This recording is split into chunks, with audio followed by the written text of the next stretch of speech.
कौल सिंह ठाकुर जी,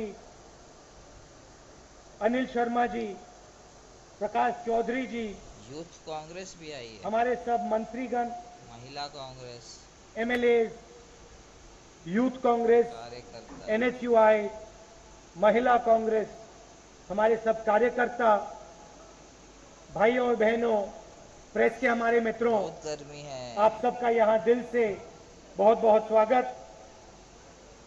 काफी गर्मी है, जैसे वीरभद्र सिंह जी ने कहा, धूप में बैठे हैं। हम छाए में बैठे हैं और आप धूप में। दोनों जगह सेम होना चाहिए। अगली बार इधर भी धूप होनी चाहिए या फिर उधर छाया होनी चाहिए।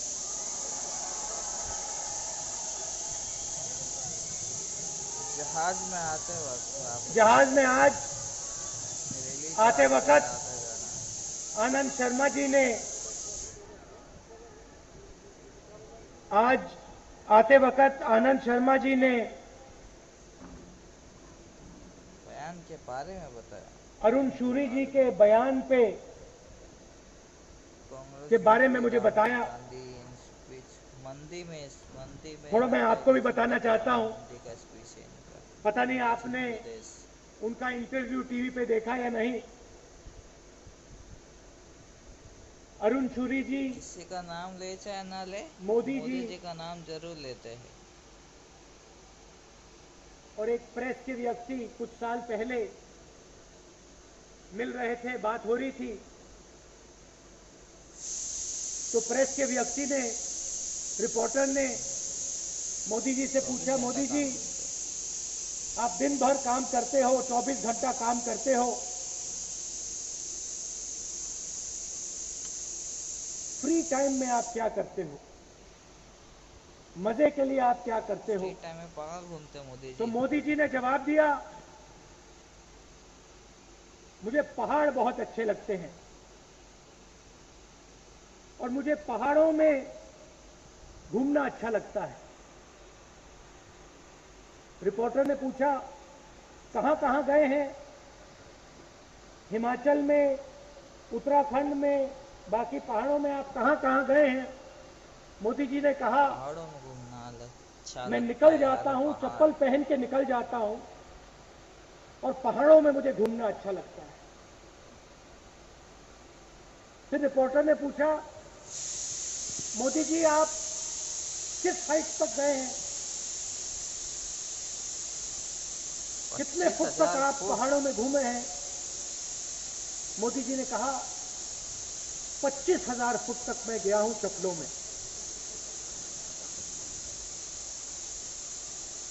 रिपोर्टर ने बात पता लगाया, एक ही है क्या हिंदुस्तान में सिर्फ एक पहाड़ है जो 25,000 फुट से ज्यादा ऊंचा है, उसका नाम कंचनजंगा है। अलग अलग एक्सपीडिशन कंचनजंगा। गए हैं, लोग मरे हैं कंचनजंगा पे, महीने लग जाते हैं। चप्पल में। हमारे प्रधानमंत्री अकेले चप्पल में कंचनजंगा पे चढ़ पड़े।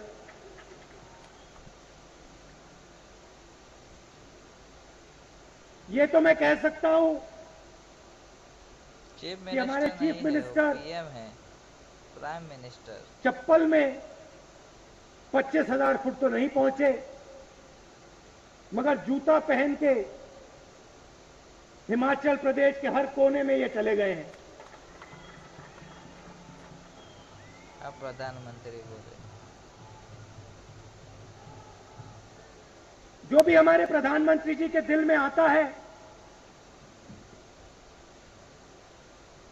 आमतौर से व्यक्ति बोलने से पहले सोचता है, ये सच्चाई है, और फिर बोलता है।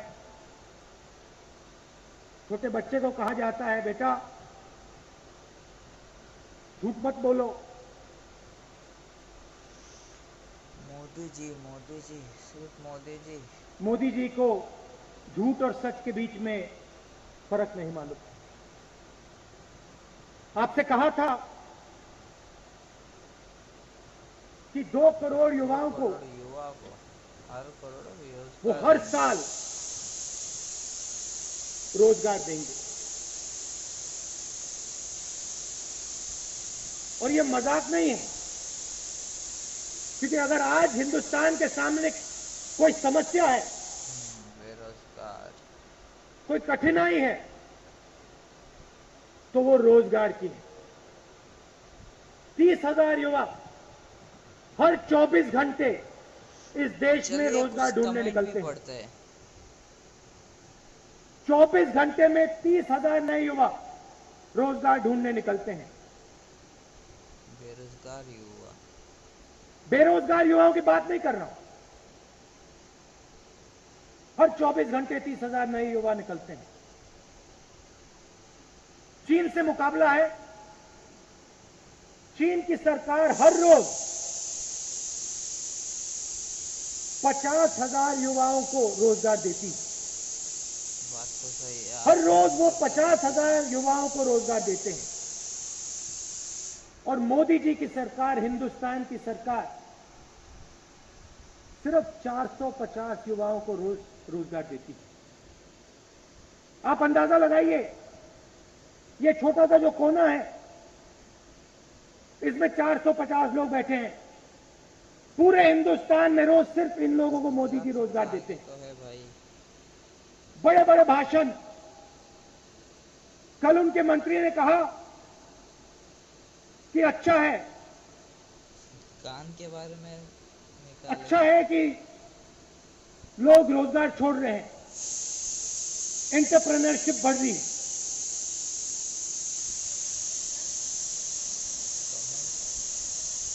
मगर देश का नुकसान हो रहा है, क्योंकि आस्ते आस्ते गुस्सा बढ़ता जा रहा है।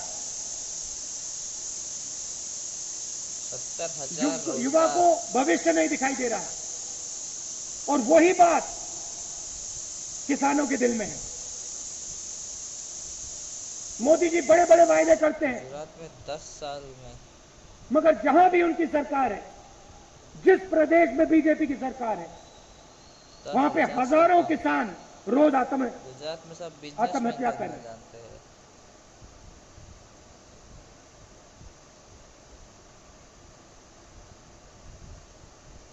हर दिन कोई ना कोई किसान आत्महत्या कर रहा है। भत्ता ही मिलता है, ना बोनस देते हैं, ना मदद करते हैं, मेडिकल कॉलेज। बस भाषण देते जाते हैं। कुछ दिन पहले मैं गुजरात गया और गुजरात मॉडल की बहुत बात होती है। एक भी मेडिकल कॉलेज नहीं खोला, क्या है सच? मोदी जी ने पूरे देश को बताया कि गुजरात सबसे आगे है विकास। हिमाचल प्रदेश सरकार ने, मतलब उनकी सरकार। वीरभद्र सिंह जी, मैंने थोड़े से आंकड़े निकाले हैं आपके काम के बारे में और मोदी जी के काम के बारे में। पिछले 5 साल की बात कर रहा हूं मैं। अगली बार आएंगे उनको आप बताना। पहले का है ये। हिमाचल प्रदेश में 5 साल कांग्रेस पार्टी की सरकार ने तकरीबन 70,000 लोगों को सरकारी रोजगार दिया। 13,000 सरकारी स्कूल बंद। गुजरात की सरकार ने पिछले 5 सालों में 10,000 लोगों को सरकारी रोजगार दिया है। कॉलेज हिमाचल की सरकार ने 70,000, गुजरात की सरकार ने 10,000 से कम 25 खोले हैं। हिमाचल प्रदेश 1,000 रुपए बेरोजगारी भत्ता देता है। 450। गुजरात की सरकार बेरोजगारी भत्ता किसी को नहीं देती है। हिमाचल प्रदेश की सरकार ने सरकार से क्यों पिछले 5 सालों में 4 मेडिकल कॉलेज खोले हैं। हिमाचल प्रदेश। गुजरात की सरकार ने पिछले 5 सालों में एक भी मेडिकल कॉलेज नहीं खोला है। नहीं, ऐसा नहीं हो सकता। हिमाचल प्रदेश की सरकार ने तकरीबन 1500 सरकारी स्कूल खोले हैं। गुजरात की सरकार ने पिछले 5 सालों में एक सरकारी स्कूल नहीं खोला है।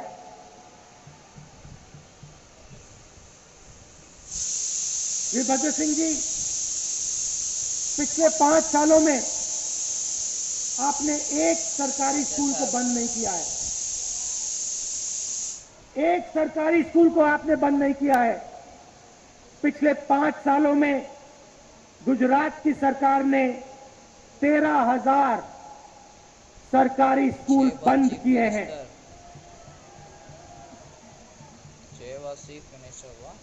आपने 55 सरकारी कॉलेज खोले हैं। गुजरात की सरकार ने पिछले 5 साल में 25 सरकारी कॉलेज खोले हैं। हिमाचल प्रदेश में आप 700 रुपए का विधवा पेंशन देते हैं।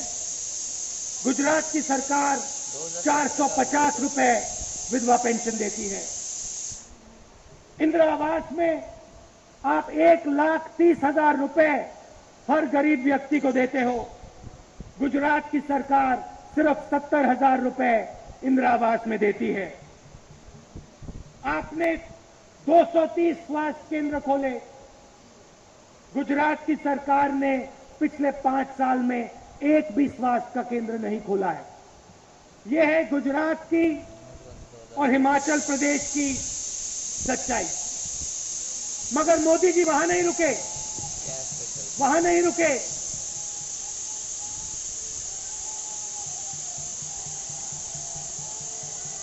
ये आप राजा साहब कह रहे हो, ये आप राजा साहब कह रहे हो, ये फकीर हैं, ये दिल से काम करते हैं। और मैं आपको कहना चाहता हूं, वीरभद्र सिंह जी, आपने कहा कि आप 6 बार चीफ मिनिस्टर बने हैं। मैं आपको कहना चाहता हूं, आप 7वीं बार चीफ मिनिस्टर बनोगे। और कांग्रेस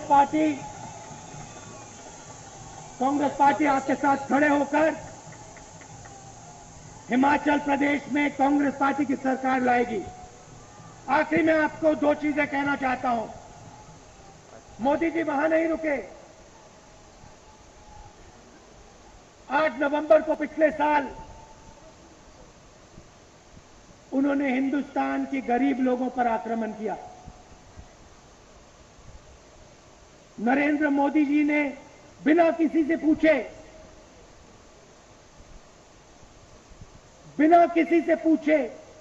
बिना कैबिनेट से पूछे, बिना इकोनॉमिक एडवाइजर से पूछे, बिना आरबीआई से पूछे, उन्होंने नोटबंदी की।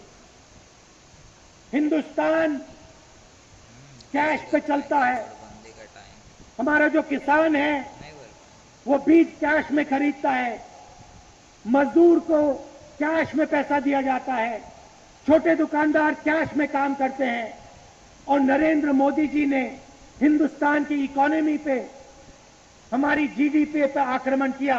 किसने बोला? और 2% जीडीपी का नुकसान हुआ एक दिन में। उसके बाद कांग्रेस पार्टी ने नरेंद्र मोदी जी से कहा 28% कि जीएसटी 2% का। कांग्रेस पार्टी की सोच है। और अगर आप जीएसटी ला रहे हैं तो आप 5 अलग अलग टैक्स मत लगाइए। आप 28% टैक्स मत करवाइए। 30 लाख 18% से ज्यादा टैक्स नहीं होना चाहिए।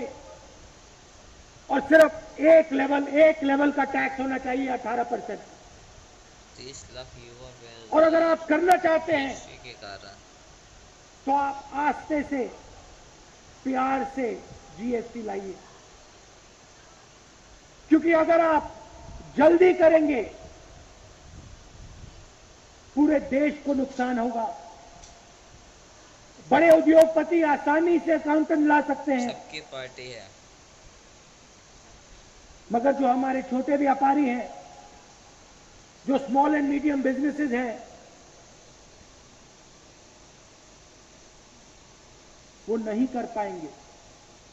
वो आपकी 3 फॉर्म हर महीने नहीं भर पाएंगे और वो नष्ट हो जाएंगे। नरेंद्र मोदी जी, वीरभद्र सिंह जी, आप ऐसा काम मत कीजिए।